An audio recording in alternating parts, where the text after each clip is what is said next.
I'm here with my dog, my teammate. I'm super hyped to have my girl here. Two-time WNBA All-Star, Kelsey Mitchell. What's good? Imagine working 7 years with the same group, seeing coaches arrive and endure a season of suffering due to a loss, successively, and only when you're prepared to give up, a novice enters and gets dressed.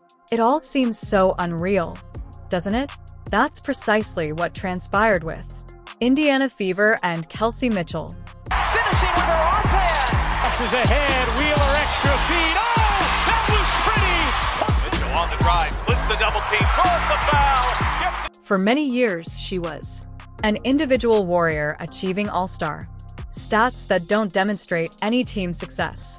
I'm a Fever girl. You're a Fever girl. 7th year. You know, it's been a difficult year for me from a standpoint of like personal. You know, I lost my dad 5 or 6 months ago, so that was tough. And I look back on my year now, Dub, and I'm just so grateful to be here again, because I never thought, you know, for one, to be doing it without a parent. However, something fundamental changed in 2024. What actually took place behind the scenes? Moreover, how did rookies save Caitlin Clark? Mitchell's career endured due of. Everything is revealed in this interview. So we just gonna hop into it. We know who you are. Yeah. We know you a bucket, but a lot of our listeners, they may not know who you are, what you about, what school you went to. You really are true definition of a easy bucket. For 7, the Fever missed the straight seasons. Years of continuous reconstruction for the playoffs. 7 years with various instructors. Distinct game and systems. Strategies, none of which ever succeeded. Nevertheless, Mitchell maintained. She continued to grind without stopping, demonstrating that she was among the greatest league scorers. However, basketball is a game that's not merely regarding your personal excellence, able to score 20 points every night, but if people stop paying when the team doesn't win, as well as in a league like as the WNBA, where everyone is in the spotlight. Mitchell wasn't receiving that. She deserved the recognition, but it wasn't. She is only being held back by the team's performance. Imagine going through 4 distinct head coaches over the course of 7 years, each time when a new coach takes over, it's like beginning over new tactics, new ideas, and fresh expectations that you are unable to create. Chemistry that isn't necessary to create a enduring identity is draining, and Mitchell was anticipated to be the. It was annoying to see the franchise's face. Transcends comprehension. You and Eve both been here for a number of years, right? Yeah. Y'all done been through the tough years. Well, you really gotta grind it out. You know, What tough is what? season. What, you had 7 years here? All 7. All 7, you ain't never been to another team. She had every justification for leave. She may have requested she may have looked for a team to trade with, where she was already winning, would not need to transport as much of the burden, but instead she remained, and that devotion was as agonizing as it was at times became a part of who she was. Wasn't just another Indiana athlete. She was from Indiana. Team, not individual, team. And anybody that want to compete and be a winner, you know, It's about team. It's about team. And so I was always open to having like really great pieces around me, and I just think it was unfortunate. And I just think the hand I was dealt was like, you know, I trusted in the organization in different ways, from like the management and the people that they brought in. And so I just kind of like trusted the wave. And so I looked. However, let's discuss what that really is. Intended for her on the court, even though Mitchell, everything was against her. Continued to hoop at a high level starting in 2018. She was averaging more than 16 points in 2023. Not only as a big volume but also per game scorer, she was also effective, lethal from 3, and capable of producing her own shot, and possessed one of the fastest. Her game was released in the league, designed to succeed, but success never appeared to locate her troops, but it wasn't as if she had no intention of changing anything. She entered the gym first and left last. She was playing the leave type of game, doing all in her power to join the team better, but a single WNBA star cannot solve all problems. You must have the appropriate system, the correct coach, you require teammates who fit your fashion sense and last for years. Years ago, Mitchell lacked that. 2023 arrived, a season that for the first time, she had a glimmer of hope as time was acknowledged as an all-star at last, something that ought to have occurred. She posted her career figures years ago, demonstrating that she wasn't merely getting by. She was doing well, but the fever persisted. Weren't at the proper location. They were getting better, maybe, but they weren't candidates, and Mitchell was aware of that. If she was ever going to be able to, watching the playoffs, after which just when she was getting ready for another season, something occurred that rocked me to my core. She lost her entire world in March 2024.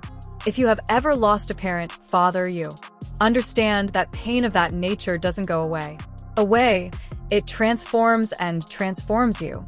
Doubt everything, and for Mitchell it caused her to doubt basketball. She referred to her father as her original, greatest admirer and harshest critic of her, the person who had encouraged her to be fantastic, but now that he was gone, she didn't determine whether she could continue to play. Wasn't sure how she was meant to concentrate on the game when her thoughts were grief-stricken. She even acknowledged in an interview she considered giving up basketball completely. The enthusiasm that had motivated her for so long. I felt far away from someone for a long time who had consistently used basketball as this was uncharted territory, a safe retreat.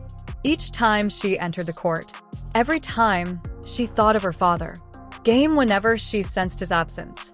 And that's when an unforeseen Kate Clark showed up.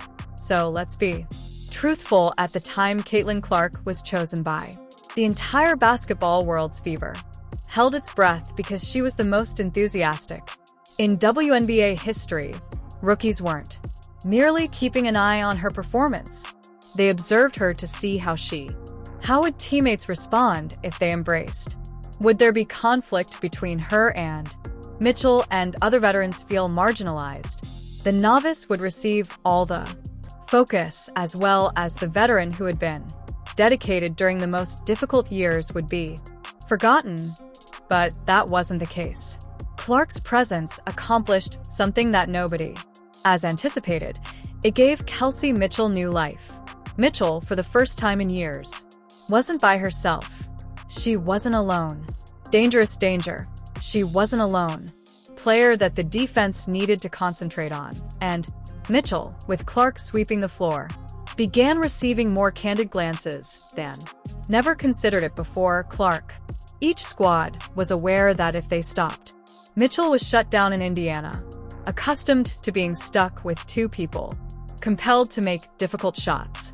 However, defenses could no longer afford to.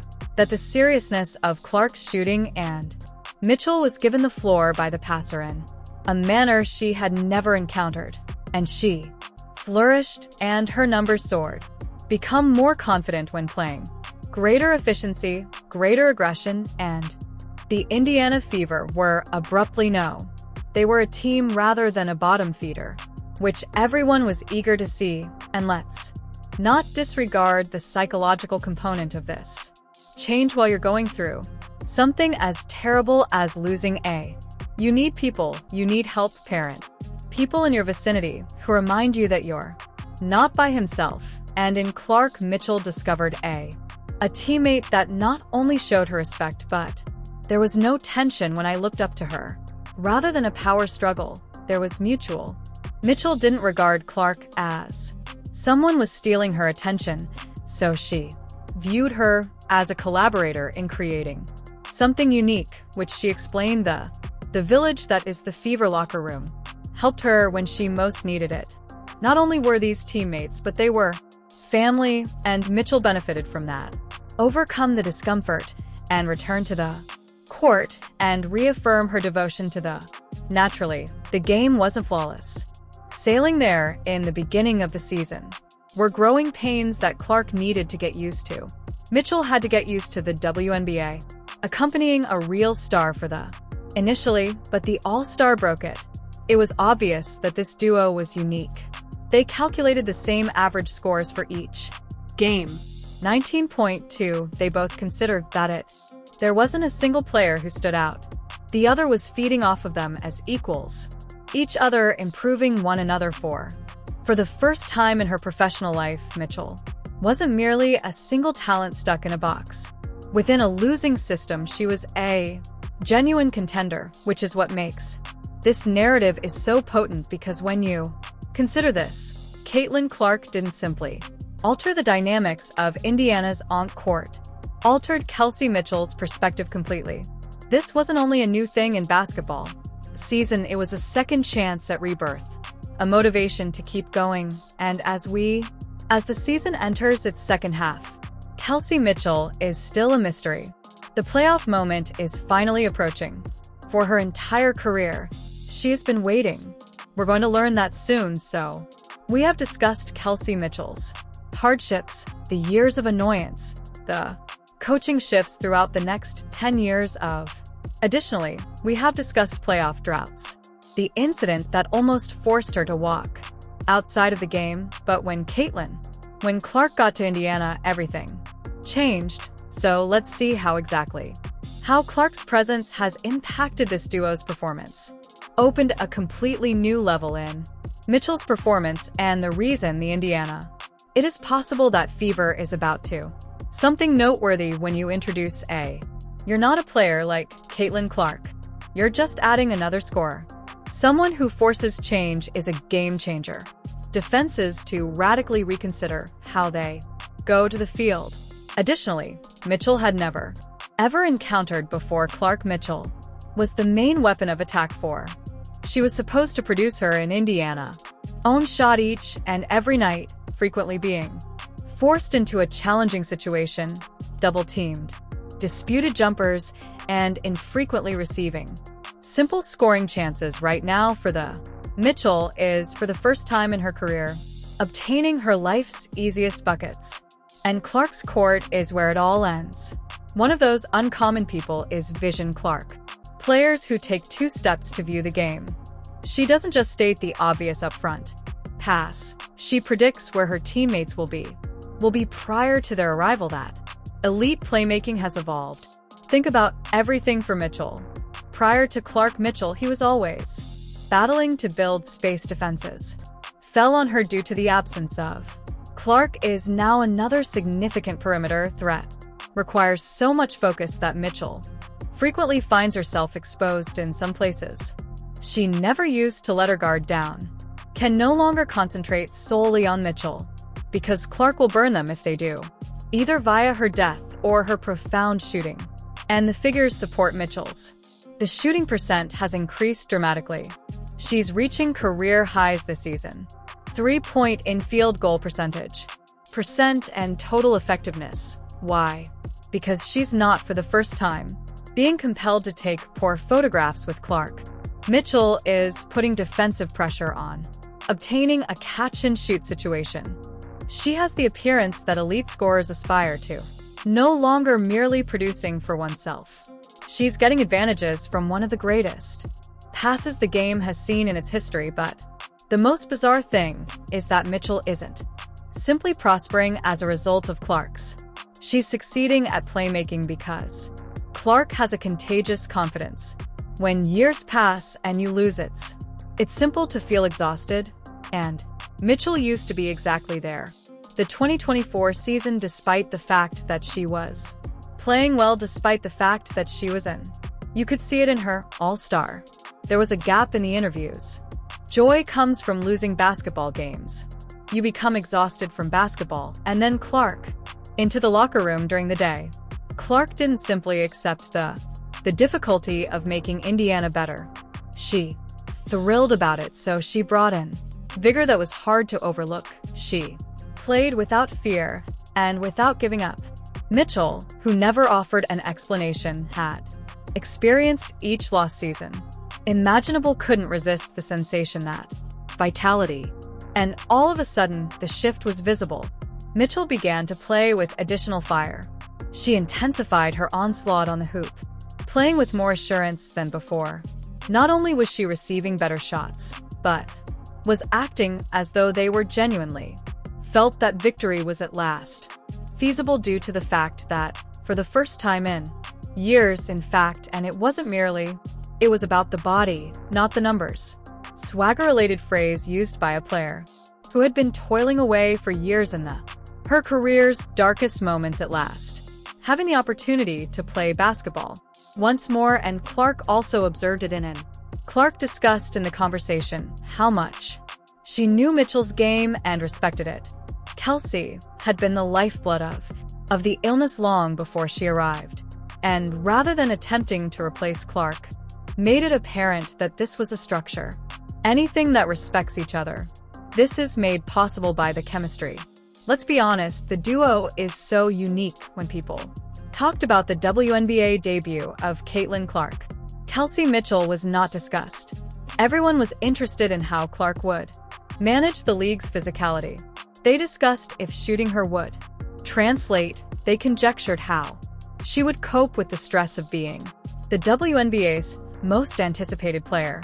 What no one anticipated, Clark and Mitchell would grow up to be among the league's most deadly duos. But here, both of us are average players. The same 19.2 points per match, and consider that this was a case in 2024 of Clark entering and taking over. Two elite guards were pressing Mitchell, reaching new heights with one another. Clark, the new wave of rookie sensations. Mitchell, the experienced veteran, demonstrating that she was more than just she was a fantastic player on a poor club. Fantastic player, and they've changed the perception of Indiana as a team that observed as a team that everyone desires to observe, since, let's be honest, Indiana is no longer merely another WNBA team. They work as a team and seem to be on the threshold of something extraordinary. Can, in fact, the Fever win a championship? This is where the big question lies. We are aware that the temperature has subsided from. Unrelated to the must-watch, we are aware that Mitchell and Clark are among the greatest league backcourt duos. But is this merely a lighthearted tale, or is Indiana truly, if we are being truthful, a true contender? Although they haven't arrived yet, they still require time, they still require experience. More work needs to be done on this. This is what we do know about the core, however. For the first time in 7 years, Indiana is at last heading in the correct way. For the Kelsey Mitchell's first time isn't merely she is playing for the stats. Something more significant, which is why she opted to remain mindful that Mitchell had departed in her free agency. She might have left the illness behind and joined a group that was already vying for a title, but instead she examined what Indiana was constructing, and she examined what Caitlin Clark joined the group, and I believe the decision she made was worthwhile.